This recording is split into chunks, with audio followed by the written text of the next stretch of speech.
O Salmo 23 é o salmo mais conhecido da Bíblia. Muita gente o sabe de cor, até pessoas de fora do meio cristão, pessoas do mundo, como se costuma dizer, conhecem esse salmo e o usam como em todo ou em parte como citações, ou até mesmo como amuleto.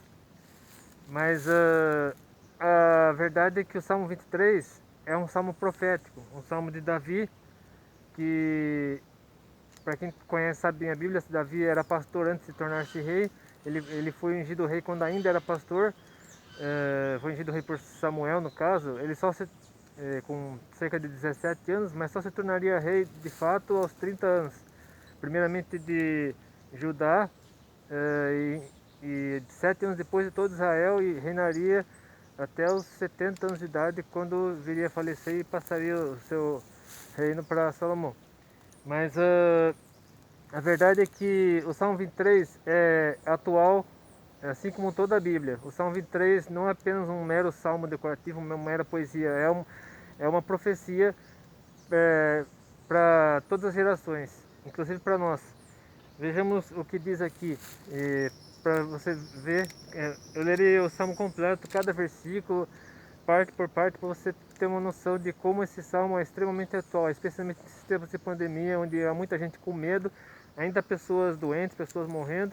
Não tanto quanto no início, obviamente, embora fale muito de segunda onda, mas graças a Deus, tudo indica que a segunda onda será controlada logo, já está sendo controlada, e o Brasil está cada vez mais conseguindo, apesar das guerras políticas, apesar de toda a treta que está acontecendo nos bastidores, Deus está permitindo que o Brasil vença a pandemia, e logo logo voltaremos a nos abraçar, voltaremos a nos cumprimentar, voltaremos não haverá mais distanciamento, enfim, logo o novo normal logo logo chegará ao fim.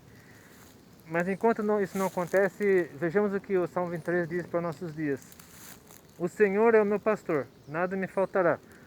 Pastor é aquele que cuida das ovelhas, aquele que apacenta as ovelhas e os carneiros, cordeiros, enfim, o gado ovino.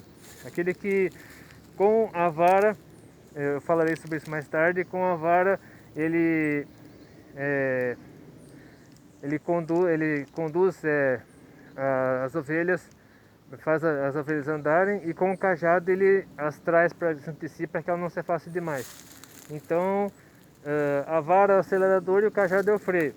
E nada me faltará diz respeito à provisão constante que Deus, como nosso Supremo Pastor, fornece a cada um de nós, apesar de tudo o que tem acontecido conosco, porque graças a Deus, pelo menos aqui em Sorocaba, onde eu nasci, onde vivo até hoje, não faltou comida, ninguém saqueou o supermercado, não houve desabastecimento, os caminhões continuam circulando e vindo, não faltou combustível, enfim, graças a Deus houve provisão suficiente durante todos os últimos 7, 8 meses.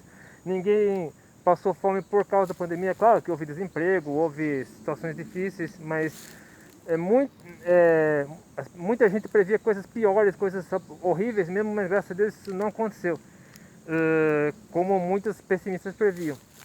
Graças a Deus conseguimos provisão, muitas pessoas foram ajudadas, seja pelo governo, seja por entidades assistenciais, enfim.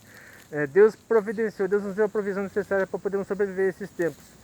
E o Senhor, no versículo 2 diz: deitar-me faz em verdes pastos, guia-me mansamente em águas tranquilas.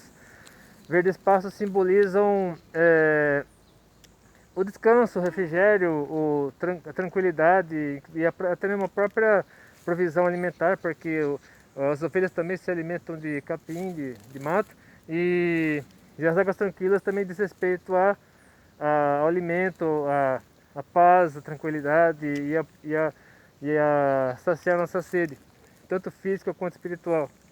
Refrigera a minha alma, que também diz respeito à paz, à tranquilidade,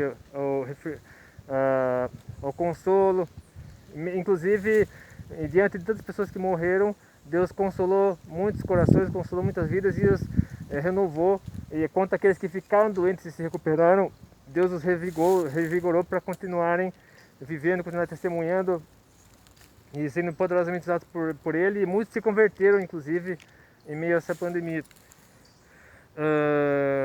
Guia-me pelas vezes da justiça por amor do seu nome. Num mundo tão injusto, num mundo tão violento, é, Deus é o nosso supremo juiz e Jesus é o nosso supremo advogado. Então, Deus está sempre à nossa disposição para atender nossas causas no devido tempo, ainda que para nós demore muitas vezes, mas a justiça de Deus nunca falha. Ela não é como a justiça humana que falha de vez em quando, que cede a corrupção, que cede a um monte de coisas, mas a justiça de Deus é infalível e ela vem no tempo certo, da maneira certa.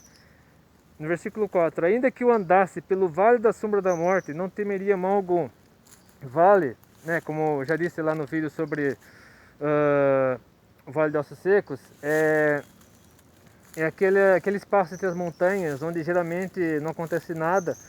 É o vale que não tem rio, né, muitos rios eles circulam pelos vales entre as montanhas, mas geralmente quando não há rio no vale, o vale é um lugar deserto, um lugar sombrio, e até mesmo nesses lugares sombrios Deus nos conduz, Deus está ao nosso lado, Deus nos sustenta, Deus nos alimenta. E a sombra da morte, muita gente passou pelo vale da sombra da morte nesse ano, aqueles que sobreviveram ao coronavírus e ao desemprego e uma série de outras dificuldades, eles carregam feridas consigo, carregam dificuldades, muitos entraram em depressão, muitos se suicidaram, embora não haja estatísticas, mas com certeza houve muitos suicídios e pessoas saíram destruídas emocionalmente, com síndrome do pânico, crise de ansiedade, enfim, depressão. E nós devemos, como servos de Deus, como povo de Deus, assistir essas pessoas, ajudar essas pessoas a se recuperarem de tudo isso. E a tua vara e o teu cajado me consolam. Porque tu estás comigo, a tua vara e o teu cajado me consolam. Como eu já disse, a vara é o acelerador que conduz as ovelhas e o cajado é o freio, que faz com que as ovelhas voltem, né? Que com aquela parte, aquele gancho do cajado, o pastor ele engancha no pescoço da ovelha para ela voltar, para não se afastar muito. E até serve como socorro, né? Porque quando a ovelha se perde do pastor, ela cai no buraco, aí o pastor usa o gancho do cajado para trazer a ovelha para cima de novo e socorrer a ovelha. Preparas uma mesa perante mim na presença dos meus inimigos. É claro que na época da graça nós devemos ter inimigos. Embora existam muitas pessoas que se levantem contra nós, mas são pessoas usadas pelo diabo, pessoas usadas pelo inimigo que se levantam contra nós, muitas vezes sem saberem. Nossos verdadeiros inimigos são os principados, potestades, as hostes espirituais do mal, na região celeste, como diz lá o apóstolo Paulo, se eu não me engano, na carta aos Gálatas. Eu sempre confundo Gálatas com Efésios, mas numa das cartas de Paulo lá, quando fala sobre a armadura de Deus. Então devemos lutar contra as hostes espirituais do mal com as armas que Deus nos dá, e não com as armas do mundo. E unge a minha cabeça com óleo, o meu cálice transborda. O óleo simboliza a bênção, simboliza a honra, simboliza hospitalidade, a importância, a autoridade, e o cálice transbordando simboliza a alegria, porque o cálice, no caso, era vinho, né, que usavam no cálice, então o cálice simboliza a alegria transbordando, apesar das dificuldades, apesar de todos os problemas, Deus permite que haja alegria onde existe a presença dele. E certamente que a bondade e misericórdia me seguirão todos os dias da minha vida e habitarei na casa do Senhor por longos dias. Bondade e misericórdia, a bondade, no caso, a própria graça, que é o favor, aquilo que nós não merecemos de Deus. E a misericórdia é aquilo que nós recebemos de Deus sem merecermos. No caso, a graça recebemos de Deus sem merecermos, e a misericórdia quando não recebemos aquilo que merecemos. Que por meio de Jesus Cristo nós alcançamos misericórdia da parte de Deus. E Deus estará conosco todos os dias até a consumação dos séculos, como Jesus prometeu lá para os seus discípulos, lá em Mateus 28, quando ele falou: ide para todo mundo pregar o evangelho, estarei convosco todos os dias até a consumação dos séculos. Ou seja, Deus estará conosco. Quando Jesus voltou para os céus, ele mandou o Espírito Santo que foi derramado, e Jesus estaria presente conosco por meio do Espírito Santo até a volta dele, quando ele nos levaria para junto de si, quando nos levará para junto de si, quando tudo isso acabar. Então, esse por longos dias, eu acredito que seja uma metáfora dizendo para sempre, né? Na verdade, por toda a eternidade. Que a casa do Senhor aqui tanto pode ser a casa física, né? A igreja, o templo, como pode ser, eu acredito que esse aqui também se refere à eternidade celestial, nas mansões celestiais ao lado de Jesus por toda a eternidade.